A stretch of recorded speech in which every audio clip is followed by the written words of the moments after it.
चलिए, good morning बेटे, कैसे हो सब? ठीक हो?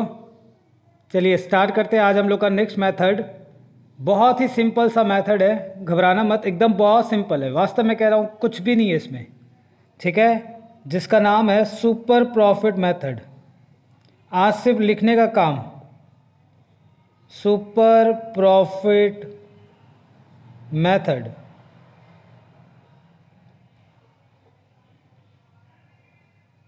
ठीक है, लिखे goodwill equal to super profit multiply by number of years purchase.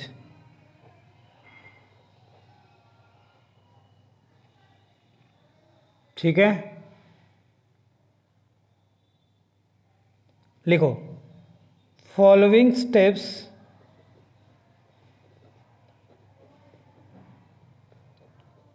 Are to be follows. ठीक है, जब भी हमको सुपर प्रॉफिट चाहिए होगा हम ये स्टेप फॉलो करेंगे। ठीक है ना, आराम से। Step number 1,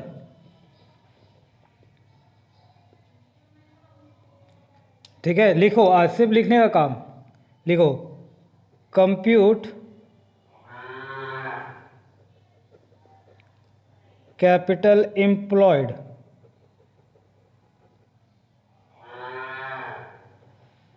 if not given।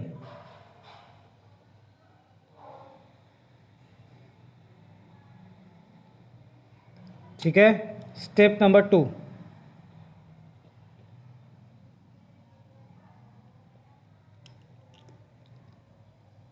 Find normal rate of return.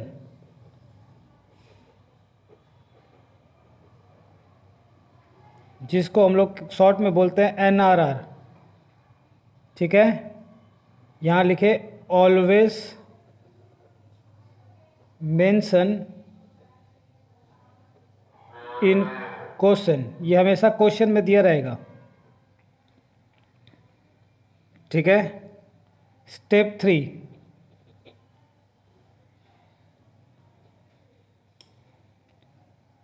Compute normal profit. ठीक है, ठीक है, नॉर्मल प्रॉफिट कैसे निकालोगे आप लोग? Capital employed multiply by NRR। ठीक है, that is step 1 multiply by step 2। ठीक है, फिर आप लिखेंगे स्टेप 4,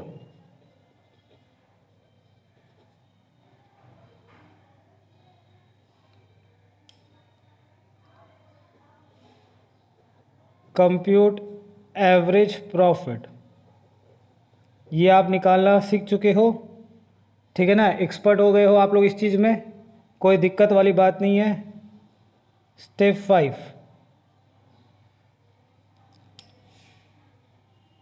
कंप्यूट सुपर प्रॉफिट। ठीक है, कैसे निकालोगे? तो लिखो average profit minus normal profit. ठीक है,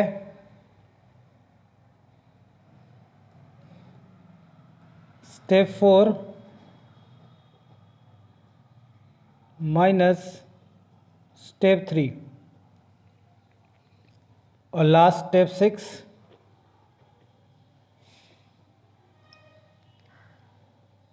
फाइंड गुडविल। ठीक है, गुडविल का मैंने फॉर्मूला लिखा दिया है यहाँ पे।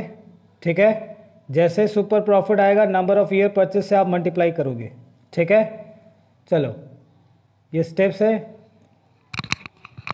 चलिए मैं आपको पहले समझाता हूँ ये स्टेप्स क्या होता है। देखो क्या मैंने स्टेप्स लिखाया, ठीक है ना। आप ध्यान से देखना। देखो सबसे पहले हमें चाहिए super profit,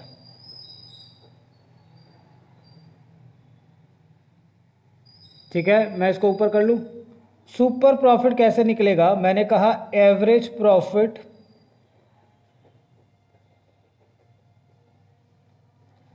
minus normal profit, ठीक है। एवरेज प्रॉफिट आप निकालना जानते हो। फिर मैंने कहा नॉर्मल प्रॉफिट कैसे आएगा, तो मैंने कहा कैपिटल एम्प्लॉयड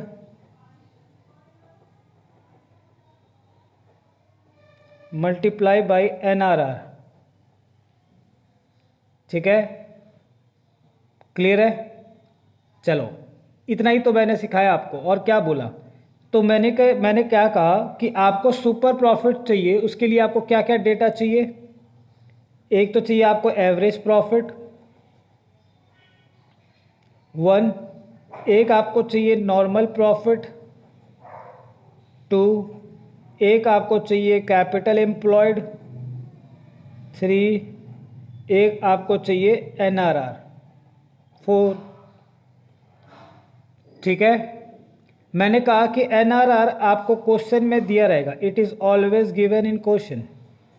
आपको कैपिटल एम्प्लॉयड निकालना है। ये कैसे निकलता है मैं अभी आपको लिखाऊंगा, ठीक है। NRR कैपिटल एम्प्लॉयड को मल्टीप्लाई करोगे तो आपको निकल के आएगा नॉर्मल प्रॉफिट। एवरेज प्रॉफिट आप निकालना सीख चुके हो, कई बार मैंने सिखा चुका है, ठीक है। इसमें कोई दिक्कत वाली बात नहीं है। एडजस्टमेंट रहेगा तो एडजस्टमेंट करके निकाल देंगे, और एडजस्टमेंट नहीं है तो भी आप निकालना सीख चुके हो, ठीक है। Okay done. चलिए तो हम यहाँ पे अब लिखेंगे कैपिटल एम्प्लॉयड इक्वल टू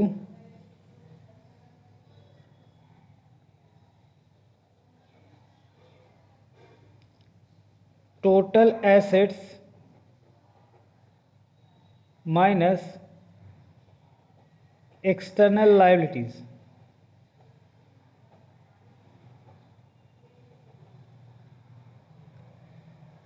ठीक है। ये इतना आसान नहीं है जितना आपको दिख रहा है कि चलो सर आपने लिखवा दिया हमने लिख दिया।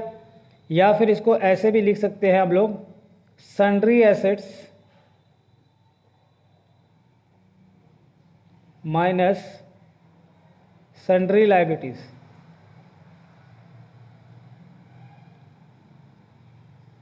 ठीक है। जब मैं पहली बार सुना था ये नाम तो ऐसा लगता था जैसे कि मान लो सन में कोई एसिड को सुखा रहा हो। सन का मतलब क्या होता है, सूरज। ड्राई का मतलब क्या होता है, सुखाना। तो अगर कोई एसिड को सन के नीचे सुखाते हैं तो उसको कहते हैं सन्ड्री एसिड्स ठीक है ना। चलो मजाक कर रहा हूँ, मैं पहली बार यही सोचा था, ठीक है ना। चलिए आइए, हाँ सर बहुत ज्ञानी है, आ जाओ। चलिए आपको मेन जो सीखना है इसमें यही निकालना सीखना है थोड़ा सा, बाकी चीज़ तो कुछ भी नहीं है। आपको सब कुछ ऐसे निकालना जानते हो, बाकी एक चीज़ सीख लोगे तो फिर कोई दिक्कत नहीं है, ठीक है ना। इस पर आप ध्यान देना, ठीक है ना। आओ लिखेंगे साथ साथ। एक फ्रेश पेज ले लेना, क्योंकि फ्रेश पेज पे ही आपको पूरा लिखना है, ठीक है ना। कंजूसी नहीं करोगे आप। पेज का 2 साइड ले लेना, यहाँ पे बीच में लिखना, साइड में लिखना, left hand side right hand side. Page का डिवाइडेशन होना चाहिए, है ना। यहाँ पे पेज का 2 हिस्सा हो जाना चाहिए। अप्रोच 1,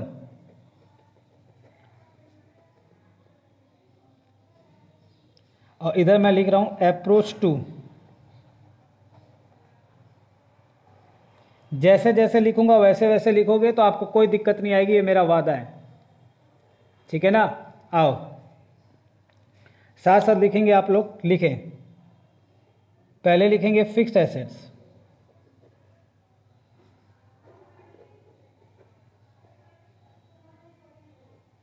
ठीक है। उसमें आप लिखोगे ए tangible assets,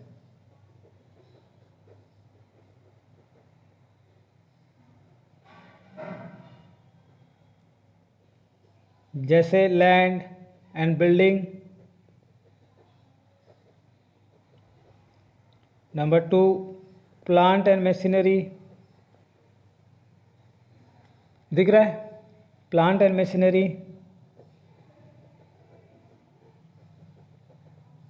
number 3 furniture and fixture.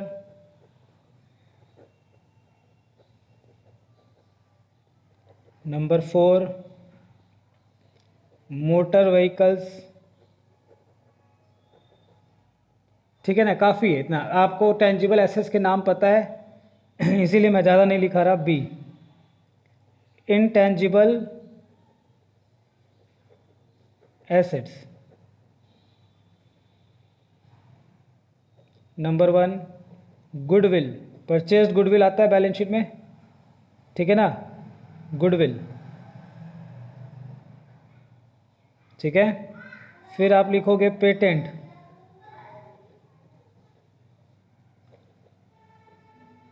Trademark, copyright, ठीक है, हो गया। फिर मैं लिख रहा हूं investment,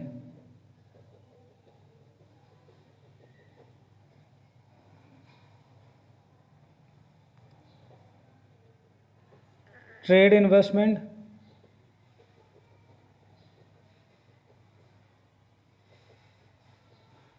non trade investment,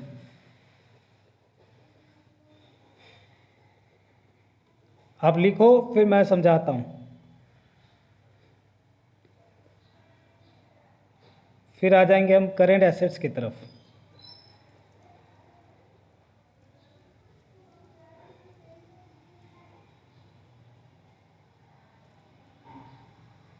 one, सबसे पहले क्या आता है, स्टॉक, जिसको आप लोग इन्वेंट्री के नाम से भी बुलाते हो।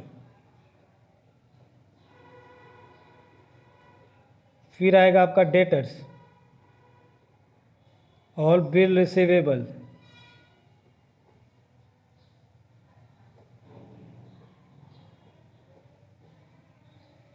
ठीक है। फिर आएगा आपका cash and bank, prepaid expenses, चलो इतना काफ़ी है। फिर आएगा आपका फिक्टिशियस एसेट्स,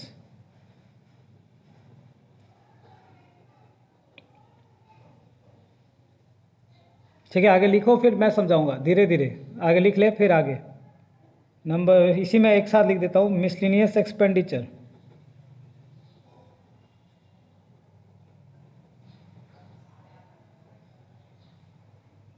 ठीक है, प्रिलिमिनरी एक्सपेंसेस,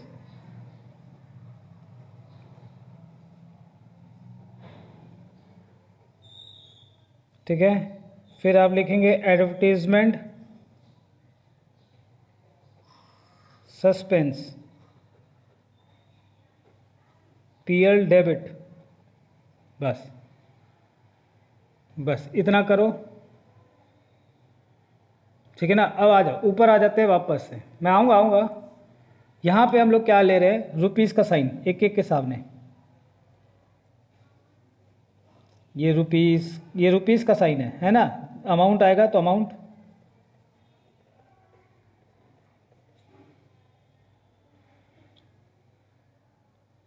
ठीक है, लिख ले, ठीक है। अब आगे बढ़ते चलो, रुपीज़ का भरते चलेंगे हम लोग।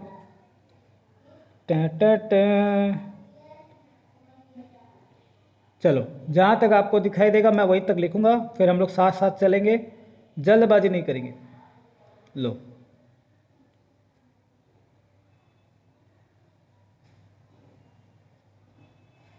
ये मैं इन सबको एक साथ ले लेता हूँ, ठीक है, हो गया। इन सब को जोड़ने पर आएगा हमारा, ठीक है, और इसमें से हम माइनस कर देंगे एक्सटर्नल लायबिलिटीज, ठीक है। या फिर इसी को हम लोग बोलेंगे आउटसाइड लायबिलिटीज।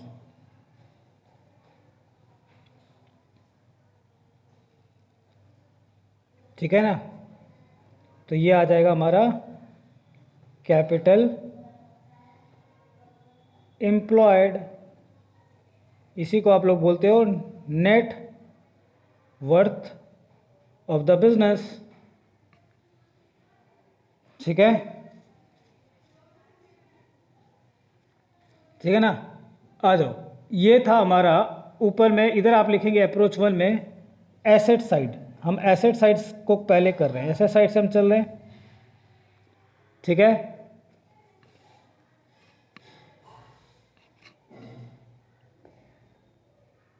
ठीक है ना, एसेट साइड से चलें। अब इसी अप्रोच 1 में हम लायबिलिटी साइड से चलेंगे तो क्या होगा, simple liability side.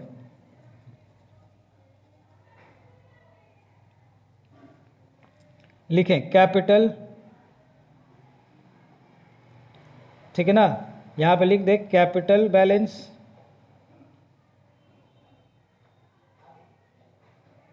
Plus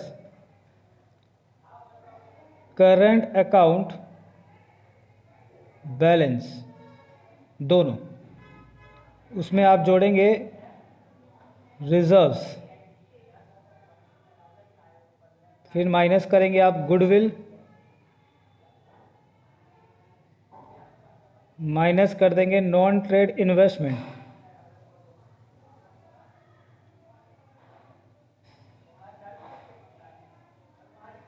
minus कर देंगे आप फिक्टिशियस एसेट्स।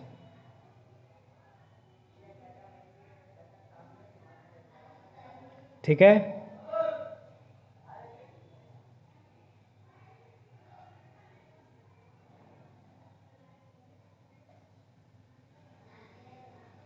ये सब माइनस में है तो ब्रैकेट में रख दो। चलो, ये जो निकल के आएगा हमारा, ये भी हमारा क्या कहलाएगा, कैपिटल एम्प्लॉयड। चलो यहां तक आप लिखें। हाँ लिखो ना,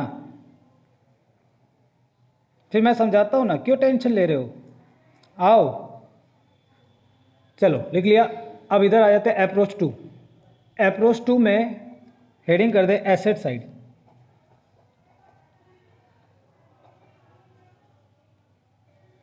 ठीक है, इसकी ज़रूरत नहीं है तो मैं इसको थोड़ा इधर ले लेता हूं। चलो लिखें total assets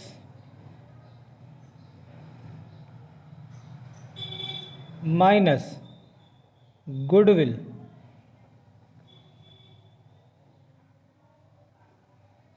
minus non trade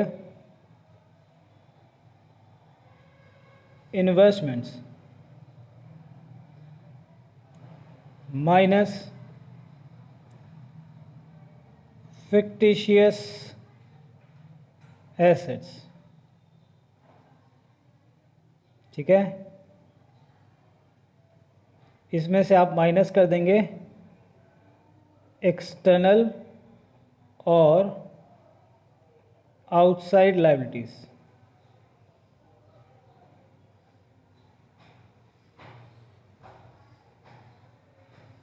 ठीक है, तो ये निकल के आ गया हमारा कैपिटल एम्प्लॉयड। ठीक है,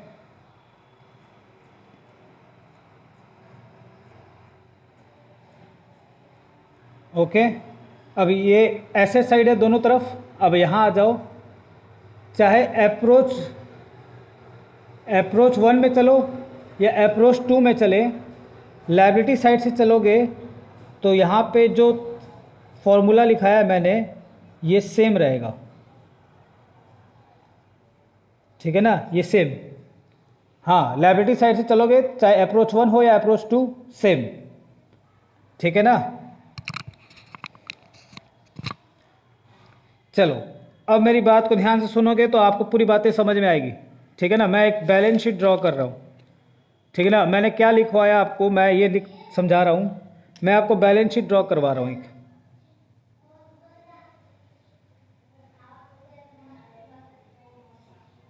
ये है बैलेंस शीट, ये है लायबिलिटी, ठीक है ना। वैसे कैपिटल प्लस लायबिलिटी होता है, आपने अकाउंटिंग इक्वेशन पढ़ा था, बट मैं यहाँ पे क्या लायबिलिटी लिख रहा हूँ, एक तरफ लिख रहा हूँ एसेट्स। मैंने ये कहा कि मैंने फिक्स एसेट्स को पहले लिखा था, उसमें पहले लिखा था टेंजिबल, अब मैं इसको पूरा नहीं लिख रहा, फिर मैं लिखा था इनटेंजिबल एसेट्स, ठीक है। फिर मैंने लिखा था इन्वेस्टमेंट, ठीक है ना। आपको नहीं लिखना, आप सिर्फ समझो, ठीक है ना। लिखना होगा तो बाद में समय दे दूंगा, पहले आप समझें। फिर मैंने लिखवाया करेंट एसेट्स, फिर मैंने लिखवाया फिक्टिशियस एसेट्स, ठीक है। इन सब का मैंने कहा कि टोटल अगर आप करते हो तो आता है आपको टोटल एसेट्स। इसको हम लोग क्या बोलते हैं, टोटल एसेट्स। फिर मैं इधर आ गया, मैंने कहा लायबिलिटी में लिखेंगे पहले कैपिटल, फिर लिखा मैंने रिजर्व्स, ठीक है। कैपिटल में दोनों लिख दिया था मैंने, कैपिटल बैलेंस फ्लक्चुएटिंग का भी और फिक्स्ड का भी, ठीक है ना। फिक्स में दो होता है, कैपिटल प्लस फिक्स्ड मतलब करंट, सॉरी, ठीक है, करंट। अगर आप फ्लक्चुएटिंग चलते हो तो सिर्फ कैपिटल बैलेंस रहता है, फिक्स में चलोगे तो कैपिटल और करंट दोनों रहता है, तो दोनों लिखना है।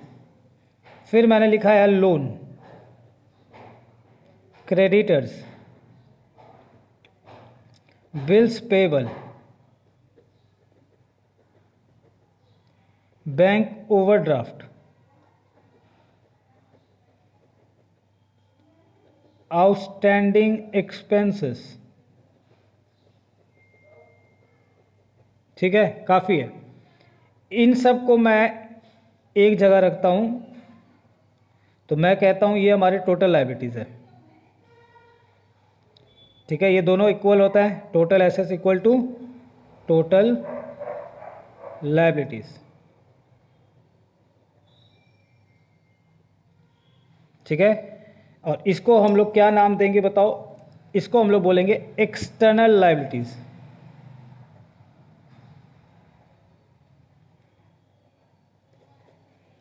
ठीक है ना। इसी को हम लोग बोलते हैं एक्सटर्नल लायबिलिटीज़। अब मेरी बात ध्यान से सुनो, आराम से सुनेंगे, एकदम धीरे धीरे। मैंने कहा टेंजिबल एसेट्स जब लोगे तो इसमें जितने भी टेंजिबल एसेट्स है सब ले लेना। इनटेंजिबल में मैंने कहा कि गुडविल जब आप लोगे,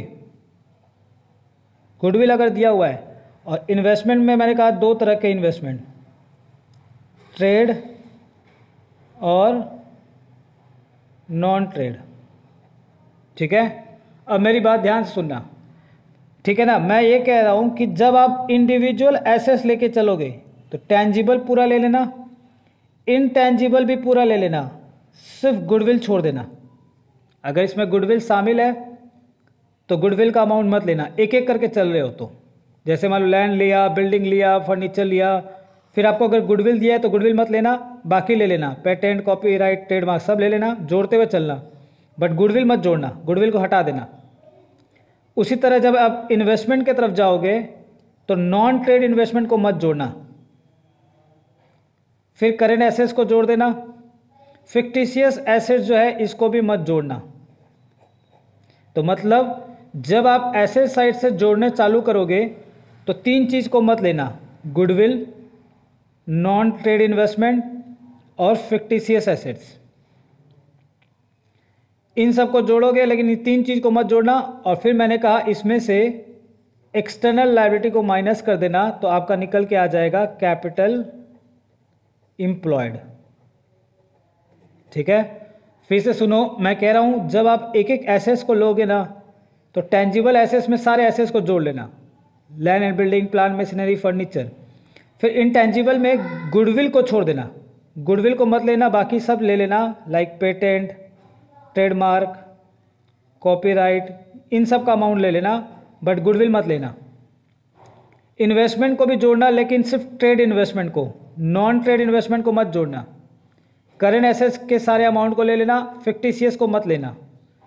अब जो भी आएगा इन सब को टोटल करने पर उसमें से एक्सटर्नल लायबिलिटी को माइनस कर देना, तो हमारा निकल के आ जाएगा कैपिटल एम्प्लॉयड। ठीक है, मैंने यही करवाया। देखो मैंने कहा कि अगर आप एक एक एसेट की तरफ से चलते हो, अप्रोच वन में एसेट की तरफ से चलते हो, तो फिक्स एसेट्स में सब ले लो, land, building, plant, machinery, furniture, motor vehicle, सब ले लिया। इनटेंजिबल में क्या नहीं लेना आपको? गुडविल हटा दो। गुडविल मैंने इसलिए लिखा था कि अगर मैं नहीं लिखता तो आपको गड़बड़ है, ये मत जोड़ना। बाकी चीज़ पेटेंट, ट्रेडमार्क, कॉपीराइट जोड़ लो। फिर इन्वेस्टमेंट में आपको क्या जोड़ना है? ट्रेड, नॉन ट्रेड को मत जोड़ना, काट दिया मैंने। ठीक है, फिर मैंने कहा करेंट एसेट्स में सबको जोड़ दो, फिक्टिशियस मत लेना, इसको पूरे कोई मत लेना, ये सब इसके एग्जाम्पल है, मत लेना। तो मतलब जो जो टिक मारा है मैंने, बस वही सब को आपको जोड़ना है। इन सब जो जो टिक है वो जोड़ो, जो टिक है उसको मत जोड़ना एसेट में। तो क्या क्या नहीं जोड़ना है एसेट्स में? तो 3 चीज़ मैं लिखवा देता हूँ, गुडविल, नॉन ट्रेड इन्वेस्टमेंट और फिक्टिशियस एसेट्स। इन 3 को मत जोड़ना इस टोटल में। फिर आपको मैंने कहा एक्सटर्नल लायबिलिटी माइनस कर दोगे तो आपको कैपिटल एम्प्लॉयड निकल के आ जाएगा। चलो ठीक है, क्लियर है। अब इधर आ जाए, अप्रोच टू को मैं बाद में समझाता हूं, पहले इधर आ जाओ। मैं कह रहा हूं अप्रोच टू में ये कह रहा है आपसे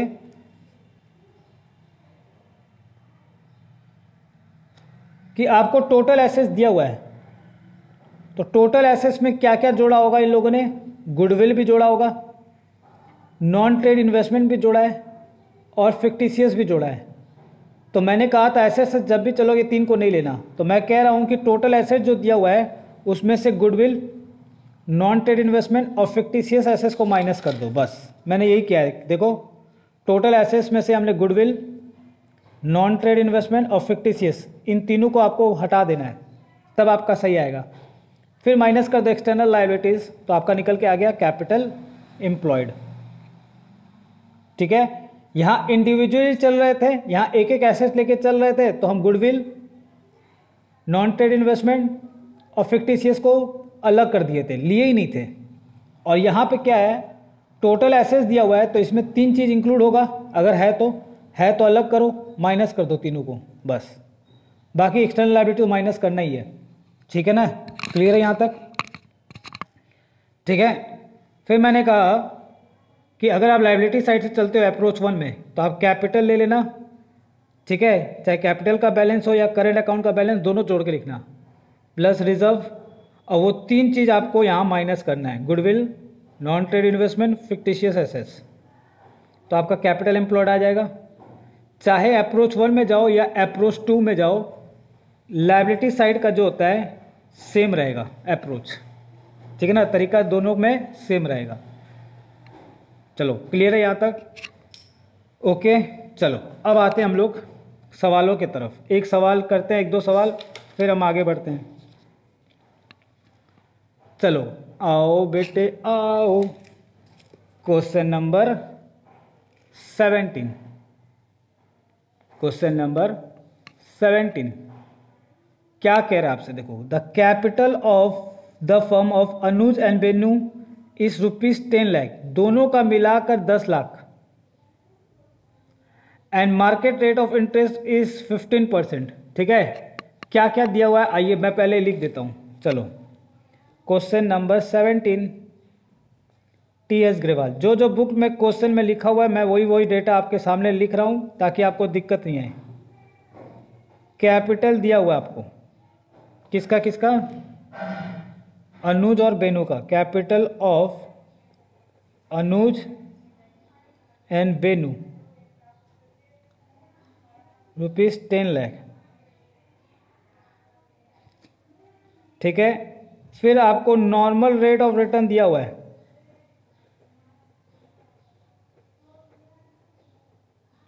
%15। हाँ, ब्याज दर यही है, नॉर्मल रेट ऑफ रिटर्न, ठीक है ना। इंटरेस्ट रेट ऑफ इंटरेस्ट को एनआरआर कहते हैं। फिर आपसे क्या कह रहा है, ध्यान से सुनना। Annual salary of the partner 60,000 each, ठीक है। एनुअल सैलरी दिया हुआ है,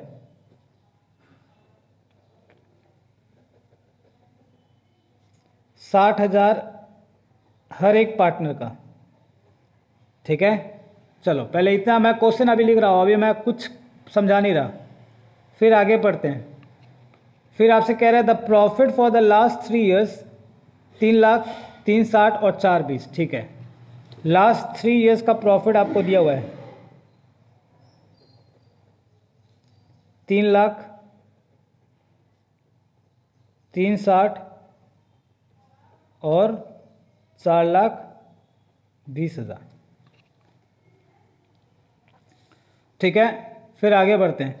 goodwill of the firm is to be values on the basis of 2 year purchase of last 3 years of average super profit, ठीक है ना। तो आपको नंबर ऑफ ईयर परचेज भी आपको दे दिया है,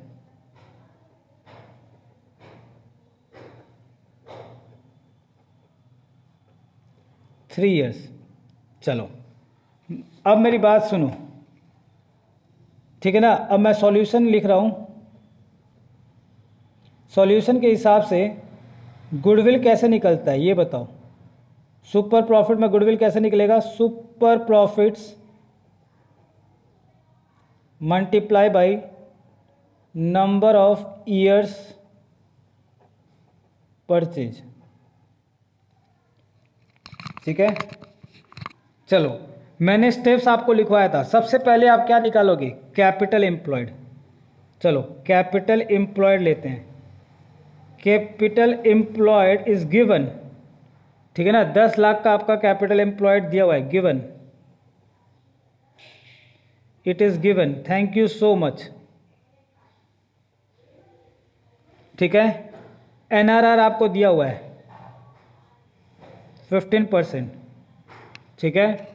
तो हमारे को देयरफॉर नॉर्मल प्रॉफिट मिल जाएगा, ठीक है। कैसे? Capital employed multiply by NRR,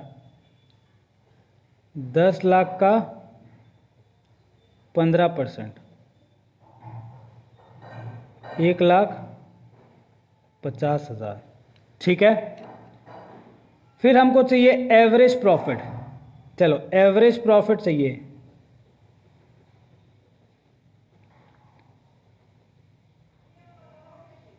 ठीक है। लेकिन एवरेज प्रॉफिट में दिक्कत क्या मालूम है? 3 सालों का जो प्रॉफिट दिया है ना, उसमें 60,000 सैलरी है हर एक पार्टनर का, 2 पार्टनर है हमारे पास, तो टोटल सैलरी कितना हो जाएगा? 60,000 इंटू 2, 1,20,000। इस 1,20,000 को हम लोग क्या बोलते हैं? पार्टनर्स रेमुनरेशन, जो कि एडजस्ट करना है हर एक साल में, ठीक है। तो आइए हम लोग कर लेते हैं, ठीक है ना। हम लोग आराम से करेंगे, ठीक है ना। एडजस्टेड प्रॉफिट निकाल लेते हैं पहले। कंप्यूटेशन ऑफ एडजस्टेड प्रॉफिट्स,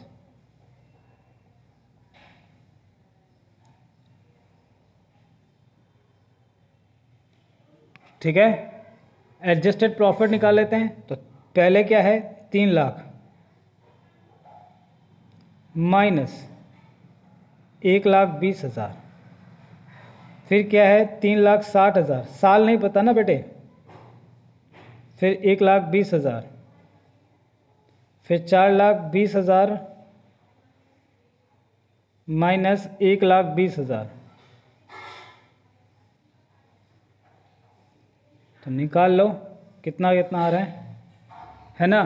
तो 3 lakh minus 1,20,000, how much? 1,80,000, 360 minus 1,20, 240, और 4,20,000 माइनस 1,20,000, 3 लाख। ठीक है, एडजस्टेड प्रॉफिट आ गया तो हम लोग एवरेज प्रॉफिट निकाल लें। Therefore average profit equal to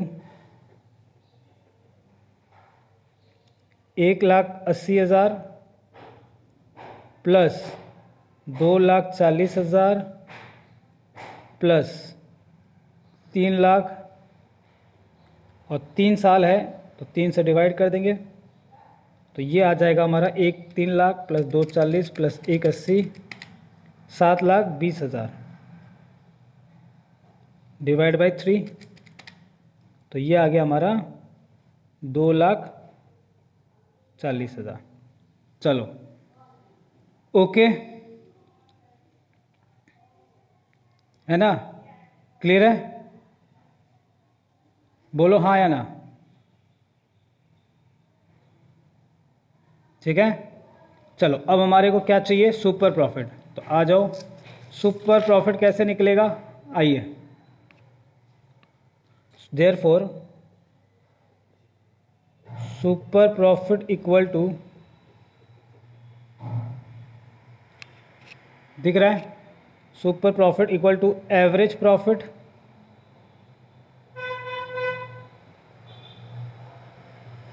minus normal profit.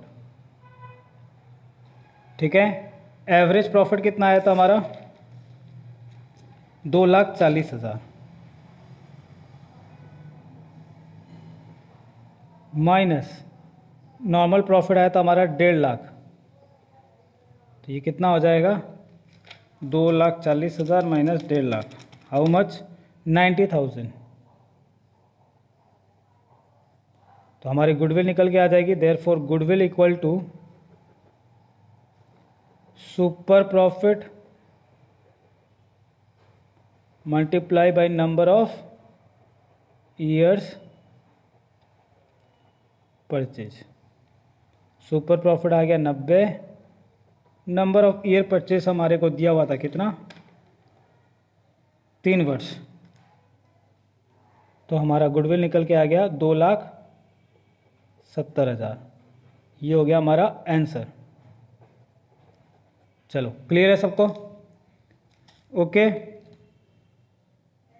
चलो मैंने क्या करवाया, आओ अब मैं समझाता हूँ। देखो मैं आपको पहले भी बताया था, हमारे को ना सुपर प्रॉफिट में क्या क्या चाहिए, कैपिटल एम्प्लॉयड, NRR। ठीक है ना, मैं इधर ले रहा हूँ समझाने के लिए। फिर आपको मैंने समझाया था कि नॉर्मल प्रॉफिट चाहिए। पहले क्या चाहिए, capital employed, NRR, normal profit और एवरेज प्रॉफिट।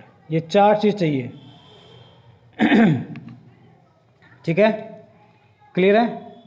तो मेरे को कैपिटल एम्प्लॉयड दिया हुआ था, ये हमारे को क्वेश्चन में दिया था। नॉर्मल रेट ऑफ रिटर्न भी दिया हुआ था, ये 10 लाख था, ये 15% था। तो हमारा नॉर्मल प्रॉफिट निकल गया कैपिटल एम्प्लॉयड इंटू NRR, तो ये हमारा निकल के आ गया था 1.5 लाख। फिर मेरे को पता करना था एवरेज प्रॉफिट, जिसका हमने उन लोगों ने क्या किया, एडजस्टेड करके एवरेज प्रॉफिट निकाल लिया, जो कि निकल के आया कितना, 2,40,000। ठीक है, फिर मैंने कहा कि भैया सुपर प्रॉफिट चाहिए, तो average profit minus normal profit कर दिया, तो हमारे को सुपर प्रॉफिट निकला। जैसे सुपर प्रॉफिट निकला, हमने नंबर ऑफ ईयर परचेज से मल्टीप्लाई कर दिया, तो हमारे को क्या निकल के आ गया, हमारा गुडविल। बस क्लियर है, ठीक है सबको। आ जाओ आप कॉपी करें।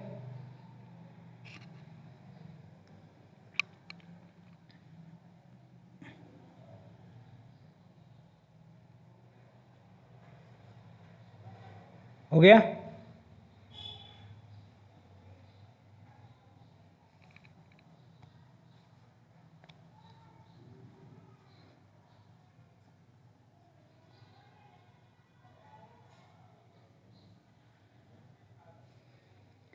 फिर आ जाओ ये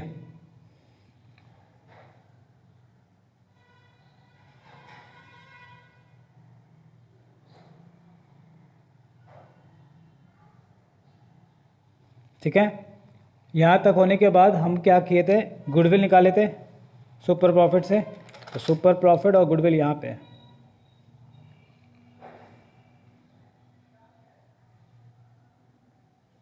ठीक है, तो चलिए आज की क्लास यहीं रखते हैं, कंटिन्यू करेंगे नेक्स्ट क्लास में, सुपर प्रॉफिट ख़त्म कर देंगे। ठीक है, तब तक के लिए ta ta bye bye, thank you, have a nice day.